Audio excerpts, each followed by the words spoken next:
మరి ఇప్పుడు మీకు దర్శన నియోజకవర్గంలో బూచపల్లి సూరసారి గారు పోటీ చేస్తున్నారు వైసీపీ నుంచి, అటు టీడీపీ నుంచి గొడ్డిపాటి లక్ష్మి అలియాస్ కడియాల లక్ష్మి పోటీ చేస్తుంది. వీళ్ళిద్దరిలో అసలు ఎవరు గెలుస్తారు అనుకుంటున్నారు? బూచపల్లి సుబ్బారెడ్డి 15,000 మీరు చెప్పారు. ఎందుకని ఒకసారి మెజార్టీ ఫిగర్ కూడా చెబుతున్నారు, ఎంతతో చూస్తారు, అంత నమ్మకం ఏంటి?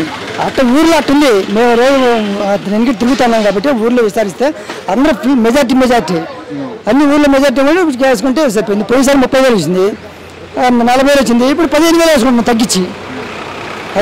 అంటే ఇప్పుడు మీ పార్టీ బలహీన పడింది. ఇప్పుడు ఆయన అమ్మటి తిరుగుతున్నారు అంటున్నారు కదా మీరు, అంటే వైఎస్ఆర్ కాంగ్రెస్ పార్టీ కూడా మీరు చెబుతున్నారు 15,000 గెలుస్తారని చెప్పి, అంతే కదా? మీరు పార్టీ మంచి కాబట్టి చెబుతున్నారు శివప్రసాద్ గెలుస్తారు. మాలు గెలిచేవాడిని 30,000 చెప్పేవాళ్ళమే. మేము అన్ని కుదించుకొని ఇంకా ఏదో ఒక మార్పు వచ్చిందేమోలే అన్నట్టుగా తగ్గించుకొని 15,000 అవుతున్నాం. అంటే గొడ్డిపాటి లక్ష్మి మరి ఎదుర్కొంటుందంట, మార్పు వచ్చిందన్నారు, ఈ లెక్క మరి గెలిచిదిగా.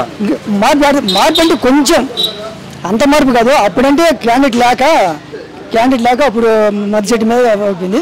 ఇప్పుడు క్యాండిడేట్ కొంచెం గట్టిగా ఉంది కాబట్టి 15,000 మెజార్టీ. మరి ఇప్పుడు జగన్మోహన్ రెడ్డి గారు మద్దిశెట్టి వేణుగోపాల్ గారికి టికెట్ ఇవ్వలేదు కదా, మరి వేణుగోపాల్ గారు అసలు ఎంతవరకు సహకరిస్తారు ఆయన బూచేపల్లికి సహకరించినా సహకరించకపోయినా ఇబ్బంది లేదు, సహకరించడు అయినా ఇబ్బంది లేదు. అందుకంటే పోయే పెద్దగా ఉండదు. అయినా ఇబ్బంది లేకపోవడానికి అక్కడ ఏదైతే ఉందో కాపు కమ్యూనిటీ ఓటింగ్ అనేది ఎఫెక్ట్ పడదు అంటారా? బూచేపల్లికి ఏం పడదు. కాపులు అనేది ఏం పడదు.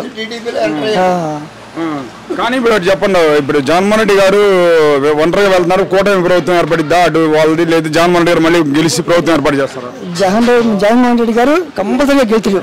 అంటే అంత ఎన్ని సీట్లు కాకపోయినా గెలుపు జగన్మోహన్ రెడ్డి, ముఖ్యమంత్రి జగన్మోహన్ రెడ్డి.